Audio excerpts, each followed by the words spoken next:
Today's lecture is on respiratory system infections. So a couple of vocab words for you guys to know. Sinusitis, inflammation and swelling of the sinus membranes.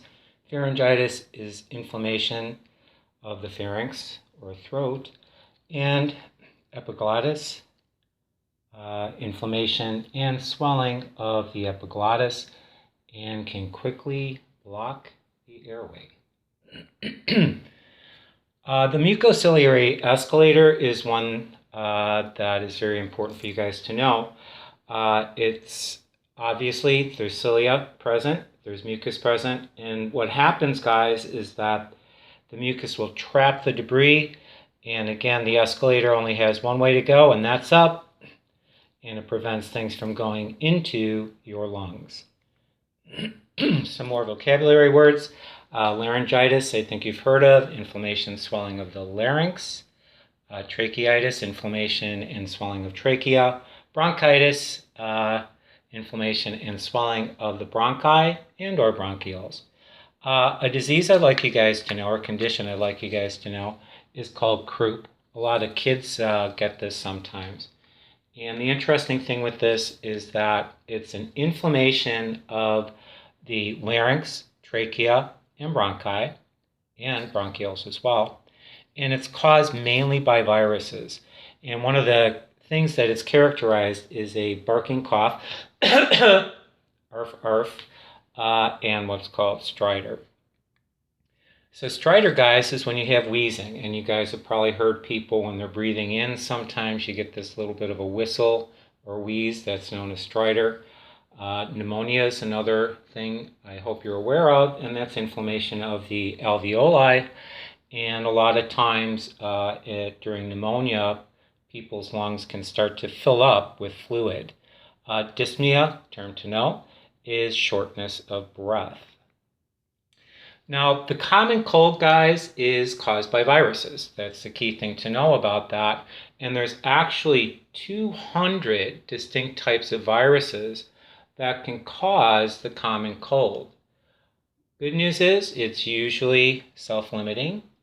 That means you get it, stays pretty much in your respiratory system, and it goes away in a couple of days. Now again, they can be highly infectious and are spread through personal contact, respiratory droplets, and things like your cell phone and babies, pacifiers, and things like that.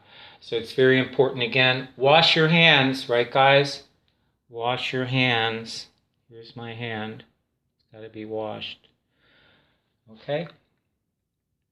Now, influenza, there's a couple different types that we're going to discuss, and it resembles a severe cold. It can actually bind to the ciliary or ciliated cells in your upper respiratory tract, and some strains can directly affect the lungs. Now, the disease death rates from year to year seem to vary. If you take a look here in the 80s, we had a mild season where there was only a little over 3,000 deaths. However, in the U.S. in the 2000s, 56,000. But if you take a look, guys, in 1918, there were millions of deaths worldwide. And I know now you're a little worried with the coronavirus and all of that kind of stuff. And again, with our social distancing, that definitely helps to make sure we're not in contact with people and lowers the risk of the infection. Okay, so the two types of influenza viruses I'd like you to know for your exam, guys, are type A, that's the most common cause of flu epidemics, and type B, guys, it's less impactful, but it still causes epidemics. So it turns out, guys, that the CDC found out that there's nearly 3 times as many deaths that occur during flu season when the type A influenza strains are prominent. So what happens worldwide? Well, we have 2 different ways that outbreaks can occur. We have what's called antigenic drift, and in that case, the virus actually randomly mutate, so please know that, or antigenic shift. And in those cases, guys, there's major genetic changes. So as we're following the coronavirus right now, it does seem to have a higher mutation rate than other types of viruses that are out there, which again is one of the reasons that the CDC, World Health Organization, and other organizations are monitoring the spread of that virus. So some other microbes we need to worry about as far as our respiratory system would be Streptococcus pyogenes. And please note, guys, that primarily causes strep throat. There's about 40 species out there. They are gram-positive. And again, strepto, chain, right?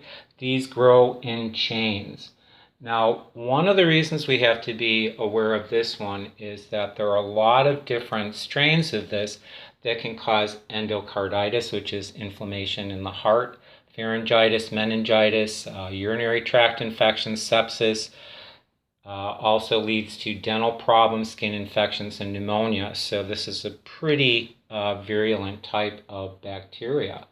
So one of the things that you would look for then, guys, for strep throat is that you've got these pockets and lymph nodes are swollen, usually low-grade fever, so it's very red, swollen, etc. And you get like some dischargey types of things called extradate that's in here as well in the throat and tonsils. Now, another type of disease that's caused by scarlet fever, guys, is, or caused by strep pyogenes, is scarlet fever. So when I say etiological agent, what I'm referring to, guys, is what causes that disease. So in this case, it's what we call a lysogenized S. pyogenes strain. And what's interesting, guys, is that it produces an erythrogenic toxin. That toxin, guys, is what leads to the redness of your throat and causes the bacteria to actually be able to get in and do its damage. So for scarlet fever, guys, what you actually see is like a rash that can be systemic. And if you look at the person's tongue here, you can see it's very red, and you've got like this white stuff that's on the tongue as well. So they call this a strawberry tongue. Another type of disease caused by the strep pyogenes is rheumatic fever.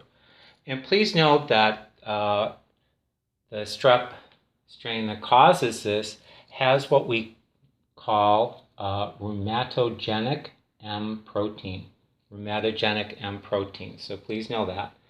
And basically, you get this if you let your strep throat go untreated, it will actually start to move. So signs and symptoms, you have inflammation, your joints get achy, heart, skin complications actually are more so in the heart than anywhere else. But a lot of people with rheumatic fever also have really bad inflammation of the joints as well. Diphtheria is another one you guys should be aware of, and it's caused by Corneae diphtheria. So when you guys get the DTaP vaccination, the D actually stands for diphtheria. So one of the things with diphtheria, guys, is that it has a lot of complications, and if it's not treated within a few days, you get what's called pseudomembrane. If you see this white stuff down here in the back of this person's throat, as you can imagine, if this continues to accumulate, the person's going to choke and they won't be able to breathe properly either. And this is what can happen when that builds up. Look at how swollen the child's throat is here. Some more vocabulary words, guys, for you that you should just be aware of. I'm not going to test you on that. The next disease, guys, is whooping cough. Some of you may have heard of this, also known as pertussis. It's caused by Bordetella pertussis. So when you guys think of this one, again, there is a vaccination for this, and it's a good idea to get it because, again, it can be very catchy. If someone's got this and they're coughing, it's easy to catch. So please know that in whooping cough there are 3 phases: catharo phase, proximal stage, and convalescent stage. So they'll actually have a really bad cough in the first phase. It continues for a while, and then eventually it starts to go away. Now, we've had some reemergence because some people have not been getting vaccinated, guys. And if you take a look like right through here, we're seeing some increases, especially in little kids, because people are either, one, they're not getting their kids vaccinated, or in addition, if you look down here, they're not getting the appropriate booster shots that are required when you get vaccinated. Okay, TB, guys, please know etiologic agent is Mycobacterium tuberculosis, and it's an acid-fast rot. So that means it's got a coating of mycolic acid. Okay, so I'd really like to go into a lot of detail with this, guys, but unfortunately we don't have a lot of time. But again, it is one of the world's top infections. Oh, take a note here, guys. Please take a screenshot of this slide and upload that in your Dropbox if you would like credit for participation and attendance for this week. So we've got 3 stages: initial, latent, and an active tuberculosis infection. Okay. We've talked about antibiotic resistance already, guys, but please know that there are a lot of strains. Look at this number, 480,000 cases worldwide in 2015. Pneumonia, guys, inflammation of the lung tissue, especially of the alveoli. There's a lot of different agents out there, guys. There's no way I could have you know all of them, but just be aware that pneumonia is inflammation of lung tissue, especially of the alveoli. One microbe I'd like you to know causes pneumococcal pneumonia. Pneumococcal pneumonia, guys, is caused by Streptococcus pneumoniae. I think the name tells you what it causes in this case. That's not always the case, but in this case it is. So again, this is one of the most common types. Again, guys, this is a gram-positive bacteria, so normally you could treat your patient then with penicillin. Another type of pneumonia, guys, that you may have heard of, walking pneumonia or Mycoplasma pneumonia, is caused by Mycoplasma pneumoniae. Kind of like that, it's about the same thing.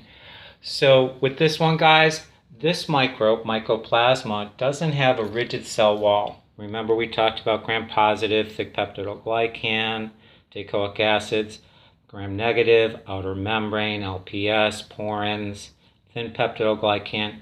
These have a variation of that, so they're not a really rigid structure. They're kind of blobby when you look at them under the microscope. And that's it for this lecture. Thank you.